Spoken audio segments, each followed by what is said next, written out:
Rodri remporte le Ballon d'Or 2024, mais la polémique enfle autour de Vinicius Junior. Pablo Gavi pointe du doigt le comportement du Brésilien. Avant de commencer, si c'est la première fois que tu passes ici, je t'invite donc à t'abonner, c'est gratuit, ça prend 2 secondes et ça fait plaisir. Merci beaucoup à toi. 64 ans après le sacre de Luis Suarez, Rodri, le milieu de terrain de Manchester City, est devenu le 3e joueur espagnol à remporter le Ballon d'Or. Ce sacre vient couronner une saison exceptionnelle, tant avec son club qu'avec la Roja. Leader incontesté de l'équipe de Pep Guardiola, il a été un acteur clé dans les victoires de Manchester City en Première Ligue, en Ligue des Champions et à la Coupe du Monde des clubs. Au-delà de ses succès en club, Rodri a également guidé l'Espagne vers la victoire à l'Euro 2024, où il a été désigné meilleur joueur du tournoi.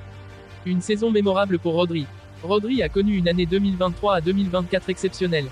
Avec 12 buts et 14 passes décisives en 63 matchs, ce milieu défensif a non seulement été le point d'ancrage de l'équipe, mais aussi un contributeur décisif en attaque.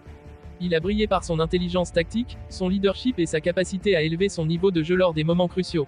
En 5e position lors du Ballon d'Or 2023, sa progression cette saison l'a propulsé au sommet du football mondial. Son rôle central dans la victoire de l'Espagne à l'Euro 2024 a renforcé son statut de joueur incontournable. Contrairement aux éditions précédentes du Ballon d'Or où les attaquants sont souvent mis en avant, Rodri a prouvé que les milieux de terrain défensifs peuvent aussi être des candidats sérieux à cette récompense ultime. Sa capacité à contrôler le rythme des matchs, à intercepter les ballons et à initier des actions décisives a été saluée par de nombreux observateurs. Vinicius Junior, un comportement controversé selon Pablo Gavi. Cependant, malgré ce triomphe incontesté de Rodri, l'attention médiatique s'est également tournée vers Vinicius Junior, le talentueux attaquant brésilien du Real Madrid, qui a terminé en 2e position.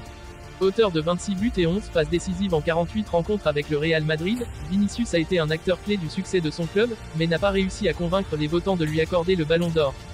Une partie des critiques à l'encontre de Vinicius ne concerne pas uniquement ses performances sur le terrain, mais également son attitude et son comportement. Le jeune milieu de terrain espagnol Pablo Gavi, qui évolue au FC Barcelone, a récemment déclaré que « Le problème de Vinicius, c'est qu'il parle trop ». Selon Gavi, le Brésilien est souvent au cœur de controverses non pas pour ses capacités footballistiques, mais pour ses commentaires et ses actions en dehors du terrain, qui tendent à attirer l'attention des médias et des adversaires. Ces propos ont alimenté les discussions sur la personnalité de Vinicius, certains observateurs estimant que son comportement flamboyant et ses déclarations provocantes nuisent à son image et à sa carrière. Dans un sport où l'humilité et la discipline sont souvent valorisées, les critiques pointent du doigt le fait que Vinicius semble parfois plus concentré sur ses échanges avec les arbitres, ses provocations envers les défenseurs adverses et ses réactions face aux critiques, que sur ses performances. Jude Bellingham et le rôle des jeunes stars au Real Madrid. En 3e position du Ballon d'Or, on retrouve Jude Bellingham, autre prodige du Real Madrid, qui a également connu une saison mémorable. À seulement 21 ans, Bellingham a marqué 27 buts et offert 16 passes décisives en 54 matchs pour sa première saison avec le club madrilène.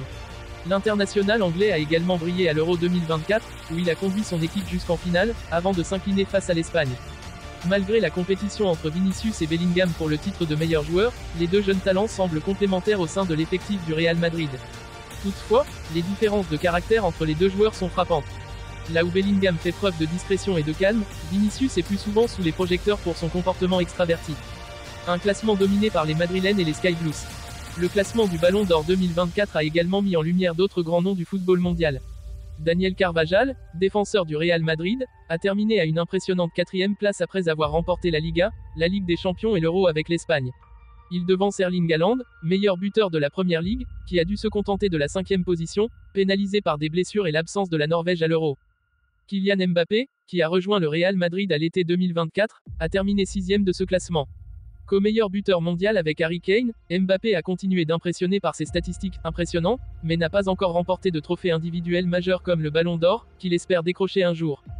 La suite pour Vinicius Junior et le football mondial. Alors que Rodri savoure son triomphe, la question qui se pose maintenant est de savoir comment Vinicius Junior réagira à cette nouvelle déception. Pourra-t-il modifier son comportement, comme le suggère Pablo Gavi, et devenir un candidat incontournable pour les futures éditions du Ballon d'Or ? Ou continuera-t-il à attirer les critiques sur des aspects extrasportifs qui risquent de ternir son image ? Une chose est sûre, le talent de Vinicius n'est pas remis en question, mais son attitude sur et en dehors des terrains pourrait jouer un rôle clé dans sa quête du plus prestigieux trophée individuel. Alors que le football moderne évolue rapidement, les joueurs doivent désormais jongler entre performance, image publique et comportement exemplaire, un défi que Vinicius devra relever pour s'imposer comme l'un des meilleurs de sa génération. Le palmarès complet de la cérémonie du Ballon d'Or 2024. Outre le triomphe de Rodri, plusieurs autres prix ont été remis lors de cette cérémonie. Aitana Bonmati, étoile montante du FC Barcelone, a remporté le Ballon d'Or féminin. Carlo Ancelotti et Emma Hayes ont été élus meilleurs entraîneurs, tandis que Lamine Yamal, prodige du FC Barcelone, a été sacré meilleur jeune avec le trophée Copa. Emiliano Martinez a remporté le trophée Yashin, récompensant le meilleur gardien, et Kylian Mbappé ainsi que Harry Kane se sont partagés le trophée Gerd Müller, récompensant les meilleurs buteurs mondiaux. Rodri, Vinicius et Bellingham, bien qu'au centre de cette édition du Ballon d'Or, laissent derrière eux des questions brûlantes sur la manière dont les joueurs sont jugés, à la fois sur le terrain et en dehors.